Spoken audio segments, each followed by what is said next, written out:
Hello students, how are you? I hope you are fit and fine at your home and doing your homework regularly. Students, today we read chapter 6, class 6.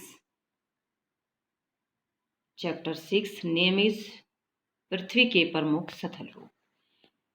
क्या है कि हमारी जो पृथ्वी है, अर्थ है, इस पर अलग अलग सतल रूप पाए जाते हैं, जैसे कि मैदान, पठार, पर्वत, पहाड़। ये अलग अलग सतल रूप पाए जाते हैं। तो आज हम इन सतल रूप के बारे में डिटेल से लेसन 6 में रीड करेंगे, पृथ्वी के प्रमुख स्थल रूप। ठीक है बेटे, क्या आप जानते हैं जो पहाड़ी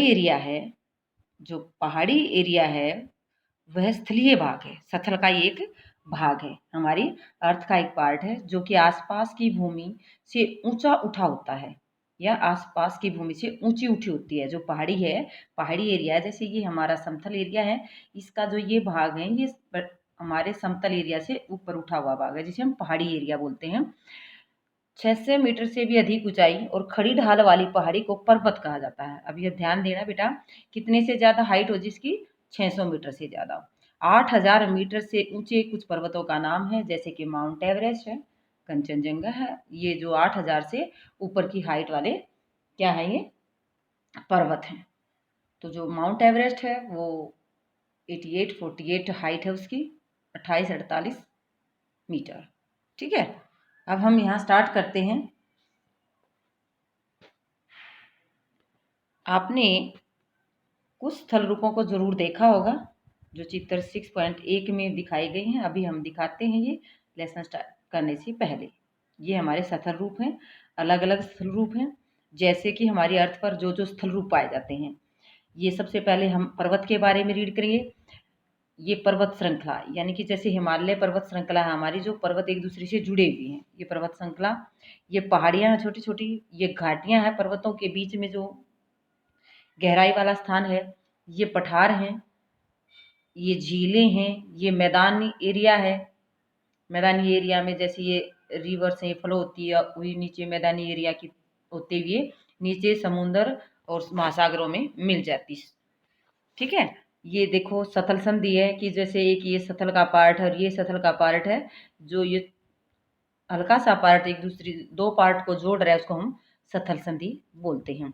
ये यहाँ पर है जो जल संधि है, जो दो जल के भागों को जोड़ती है, उसको जल संधि बोलते हैं। जैसे ये वाला जल पार्ट और ये वाला जल पार्ट, तो इनको जोड़ने वाले भाग को हम जल संधि बोलते हैं, और जो दो जमीन के पार्ट को जोड़ने वाले को हम सतल संधि बोलते हैं।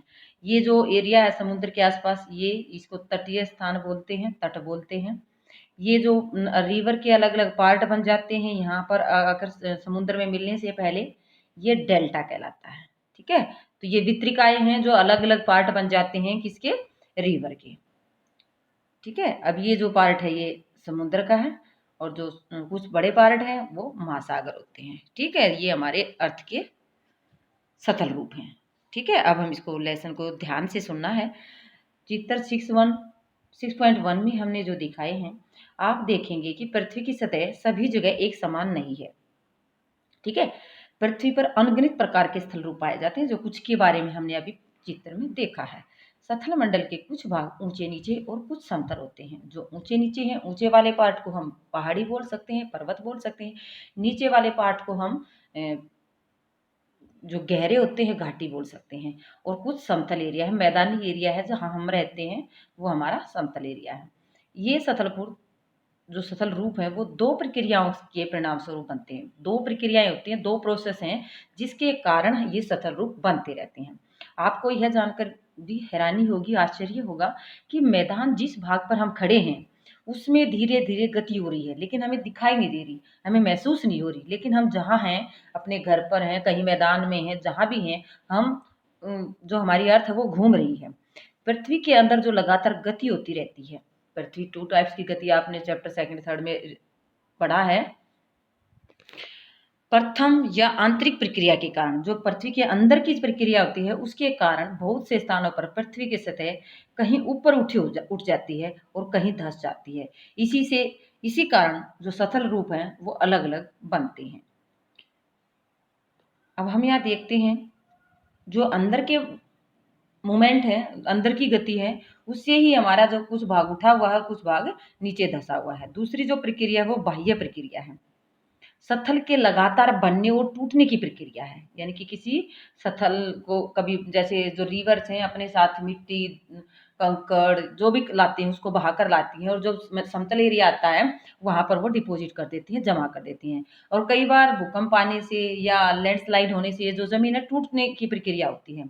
तो पृथ्वी की सतह टूटकर घिस जाने से की जो ये प्रक्रिया है उसको हम अपरदन कहते हैं। यानी कि कहीं मिट्टी का बहना भी अपरदन कहलाता है, मिट्टी का लैंडस्लाइड होना भी अपरदन कहलाता है।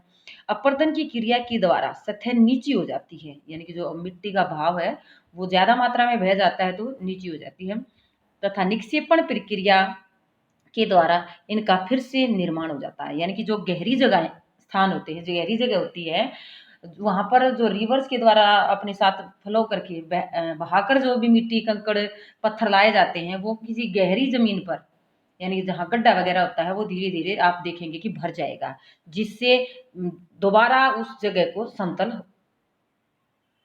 हो सकता है। रिवर्स के द्वारा जो बहाकर कंकड़ पत्थर लाए जाते हैं उससे वह जगह दोबारा समतल एरिया बन सकता है। ये दो प्रक्रियाएं हैं, एक अपरदन, दूसरी निक्षेपण।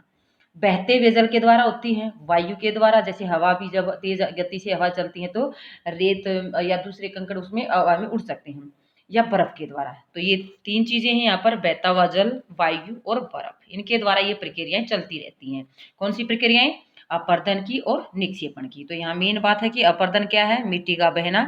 किसके द्वारा बह सकती है मिट्टी? या तो बहते हुए जल के साथ, या वायु के साथ, या बर्फ के साथ। निक्षेपण क्या होता है? जो गहरा स्थान है वहां पर धीरे धीरे मिट्टी के जमा होने से जो स्थान बनता है, स्थान का निर्माण होता है, उसको बोलते हैं निक्षेपण। विभिन्न सतल रूपों और उनकी ऊंचाई और ढाल के आधार पर पर्वतों, पठारों और मैदानों में बांटा गया है, वर्गीकृत किया गया है। यानी कि जो बहुत ऊंचे स्थान है उनको हम पर्वत या पहाड़ी कह सकते हैं, जो हमारे मैदानों से थोड़ा सा ऊपर का एरिया उसको पठार कहते हैं, और जो हमारे समतल मैदान हैं इनमें सब में सतल रूपों को बांटा गया है। तो इनमें से सबसे पहले हम पर्वत के बारे में रीड करेंगे। तो जैसे कि इसमें कुछ करके देखेंगे। फर्स्ट आपका एक माउंटेन बनाने की प्रैक्टिस बताइए। इसमें आपको बहुत मात्रा में कागज चाहिए, कुछ कागज लेने हैं, कागजों को मेज पर रखना है, जैसे कि नीचे पिक्चर में दिखाया गया है, ये लड़की कर रही है। ऐसे इस प्रकार की एक्टिविटीज हैं। कागजों को अपने दोनों तरफ से दबाएं, दोनों हाथों से, इधर से भी और इधर से भी, ठीक है। कागज पर जो मोड़ पड़ जाएंगे वो एक चोटी की सतह की तरह ऊपर की ओर उठ जाएंगे। तो ये जो सतह है ये उठ गई है, इसको माउंटेन की तरह बनाया गया है। इस प्रकार आपने एक पर्वत को बना लिया। तो ये पर्वत का डिजाइन बताया गया है कि आप किस तरह से एक्टिविटी कर सकते हैं, ठीक है भाई। पर्वत पृथ्वी की सतह की प्राकृतिक ऊंचाई है, यानी कि जो प्राकृतिक रूप से बने हुए हैं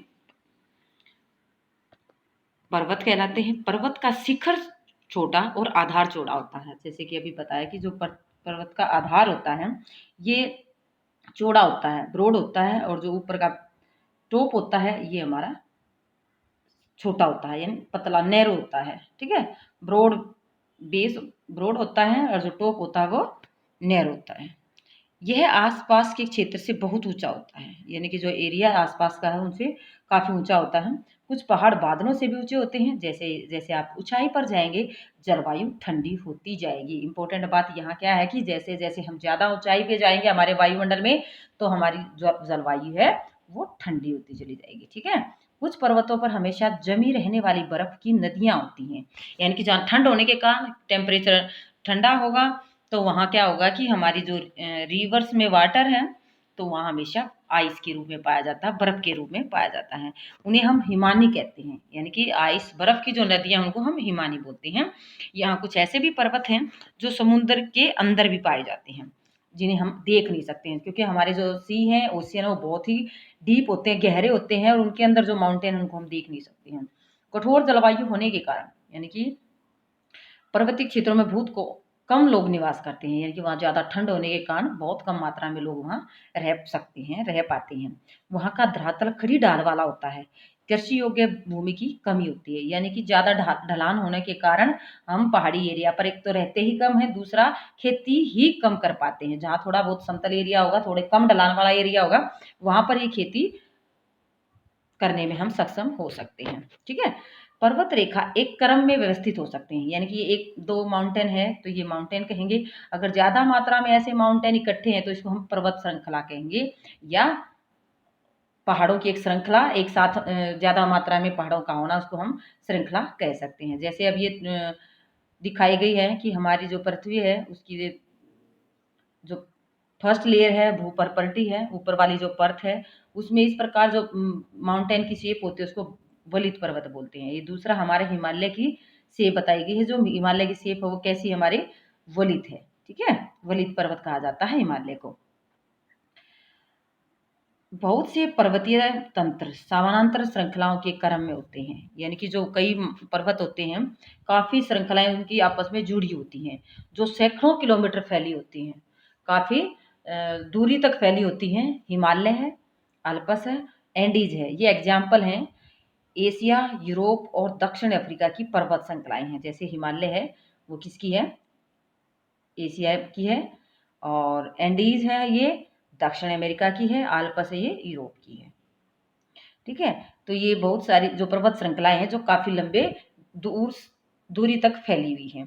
पर्वतों की ऊंचाई और आकार में भिन्नता होती है, यानी कि अलग अलग ऊंचाई वाले और अलग अलग आकार के क्या मिलते हैं, पर्वत मिलते हैं। देखते हैं हम कितने प्रकार के आकार होते हैं पर्वतों के। तो यहाँ 3 प्रकार के हैं पर्वत: वलित पर्वत, भर्षोन्तस्थ पर्वत, ज्वालामुखी। वलित पर्वत अभी बताया था, जो हिमालय का एग्जाम्पल दिया था वो वलित पर्वत है। भर्षोन्तस्थ होते हैं, यानी कि कुछ उठा हुआ पार्ट और फिर कुछ नीचे धंसा हुआ पार्ट। और ज्वालामुखी जो वोल्कनों से पर्वत बनते हैं उनको हम ज्वालामुखी पर्वत बोलते हैं। तो यहाँ हम वलित पर्वत के एग्जाम्पल देखते हैं हिमालय और आल्पस, जिसकी सतह उबड़ खाबड़ है और शिखर है जो टॉप है वो शंक्वाकार है, यानी कि कोन की तरह ऐसे इसका जो टॉप है वो शंक्वाकार है। भारत की जो अरावली श्रृंखला है, भारत के अंदर जो अरावली पर्वत श्रृंखला है वो विश्व की सबसे पुरानी वलित पर्वत श्रृंखला है। ये इंपॉर्टेंट क्वेश्चन है। इंडिया का सबसे ओल्डेस्ट जो माउंटेन रेंज है वो कौन सी है, वो अरावली है। अपरदन की प्रक्रिया के कारण ये श्रृंखला घिस रही है, यानी कि लगातार जो अपरदन प्रक्रिया होती रहती है उसके कारण श्रृंखला घिस गई है। उत्तरी अमेरिका के अल्पेशियन और रूस के यूराल पर्वत, अब ये ध्यान देना कि अल्पेशियन जो पर्वत है वो कहाँ पर, उत्तरी अमेरिका के अंदर है। यूराल जो पर्वत है वो रूस के अंदर है। गोलाकार दिखाई देती है, इसकी ऊंचाई कम है और ये बहुत ही पुराने वलित पर्वत हैं। पुराने जो सबसे पुराना पूछा जाए तो भारत का अरावली पर्वत, और जो वैसे पुराने वलित पूछे जाएं अल्पेशियन और यूराल। जब बहुत बड़ा भाग टूट जाता है लैंडस्लाइड होने से, तो जब बहुत बड़ा भाग पृथ्वी का कुछ टूट जाता है, ऊर्ध्वाधर रूप से विस्थापित हो जाता है, यानी कि वो दूसरे स्थान पर खिसक जाता है, तो तब भरसोत पर्वतों का निर्माण होता है। ऊपर उठे हुए खंड को इसके 2 भागों में बांट दिया गया है, जैसे ये यहाँ पिक्चर दी गई है। जो भाग ऊपर उठा होता है उसको उत्खंड भ्रंश बोलते हैं, और जो भाग नीचे रह जाता है उसको द्रोणिका बोलते हैं। तो ये ध्यान देना, भरसोत पर्वतों को 2 पार्ट्स में डिवाइड किया गया है, हार्स्ट एंड ग्राबेन। हार्स्ट उत्खंड जो ऊपर वाला पार्ट है, और जो ग्राबेन है द्रोणिका जो नीचे धंसा हुआ पार्ट है, ठीक है। यूरोप की राइन घाटी इसी प्रकार का एग्जाम्पल अगर पूछा जाए, भरसोत पर्वत के एग्जाम्पल में यूरोप की राइन घाटी और वाजेसस पर्वत इसके एग्जाम्पल हैं। यूरोप की राइन घाटी और वासजेस पर्वत इसके एग्जाम्पल हैं। एटलस में हम विश्व मानचित्र से उनकी स्थिति को देख सकते हैं, या भू आकृतियों के कुछ उदाहरण का हम पता लगा सकते हैं, ठीक है। ज्वालामुखी पर्वत, ज्वालामुखी क्रियाओं के कारण बनते हैं, जो वोल्कनोज होते हैं उनकी जो प्रोसेस होते हैं उनके कारण बनते हैं।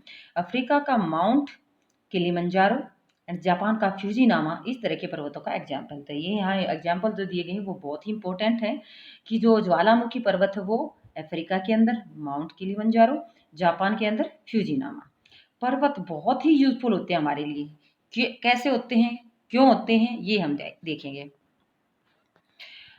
जो पर्वत है हमारे लिए यूजफुल है, पर्वत जल का संग्रहागार है, स्टोरेज है, यानी कि ज़्यादा मात्रा में स्टोर होता है वहाँ पर पानी। बहुत सी नदियों का स्रोत है, जो बहुत सारी रिवर्स हैं वहीं से माउंटेन से ही फ्लो करती हैं। बहुत सारी हिमानियाँ हैं, बर्फ़ की नदियाँ हैं, जलाशयों के जल लोगों तक पहुँचाया जाता है। पर्वतों का जल का उपयोग पर्वतों के जल का उपयोग सिंचाई के लिए, पन बिजली यहाँ पानी से बनने वाली बिजली के उत्पादन के लिए भी किया जाता है। नदी घाटियाँ और वेदिकाएं कृषि के लिए बहुत ही उपयुक्त होती हैं। पर्वतों के अलग अलग प्रकार की वनस्पतियां और जीव जंतु पाए जाते हैं। तो देखो ये हमारे लिए कितने यूजफुल है। सबसे पहले हमारे पानी का स्रोत है, फिर उससे जल का प्रयोग करके हम अपनी फसलों को पानी दे सकते हैं, सिंचाई कर सकते हैं, पानी से बिजली बना सकते हैं। नदी घाटियां हमारी कृषि के लिए उपयोगी हैं। बहुत प्रकार की वनस्पतियां पाई जाती हैं, जीव जंतु इसमें पाए जाते हैं। वनों से हमें ईंधन मिलता है, चारा मिलता है, आश्रय जो पशु हैं पक्षी हैं उनको रहने का स्थान भी मिलता है। दूसरे उत्पाद जैसे गोंद रेजिन ये सब हमें वनों से मिलते हैं। सैलानी जो टूरिस्ट होते हैं जो घूमने आते हैं, वो जो माउंटेन एरिया उनके लिए सबसे बेस्ट स्थान होता है। ये पर्वतों की यात्रा उनकी प्राकृतिक सुंदरता देखने के लिए करते हैं, यानी कि अलग अलग जो माउंटेन हैं वहाँ पर वो घूमने के लिए जाते हैं। तो वहाँ पर क्या क्या होते हैं, जो माउंटेन एरिया है, जो किस प्रकार के गेम मिलते हैं वहाँ पर, जैसे paragliding, hang gliding, river rafting, skiing पर्वतों के प्रचलित खेल हैं। तो पूछा जा सकता है कि पर्वतों पर कौन कौन से खेल हैं जो खेले जा सकते हैं। तो paragliding, hang gliding, river rafting और स्कीइंग। ठीक है, क्या आप हिमालय में कुछ ऐसे स्थानों को बता सकते हैं जो जहाँ ये खेले जाते हैं। तो आप ये एरिया बताना है हिमालय का कि जहाँ पर ये कुछ जो प्रमुख खेल हैं वो खेले जा सकते हैं। तो ये ज्वालामुखी पर्वत है जो वोल्केनोज की प्रोसेस है। तो वोल्केनो आप सबको ही पता होगा, जो हमारी अर्थ का इनर मोस्ट लेयर है, कोर है, वहाँ से जो मोल्टन मैग्मा है वो ऊपर की तरफ आता है, जहाँ अर्थ का उसको कुछ अर्थ के अंदर जो स्थान उसको खाली स्थान मिलता है उससे ऊपरी भाग की तरफ आता है, और उसे जो माउंटेन बनता है उसको हम क्या बोलते हैं, ज्वालामुखी पर्वत बोलते हैं। अब हम पठारों के बारे में नेक्स्ट वीडियो में रीड करेंगे। ठीक है, ओके। अब यहाँ तक उम्मीद है आपको समझ में आया होगा। वीडियो ज़्यादा लंबा हो सकता है, इसलिए आज आप इतना ही करते हैं। यहाँ तक समझना है और अच्छी तरह से रीड करना है। ओके।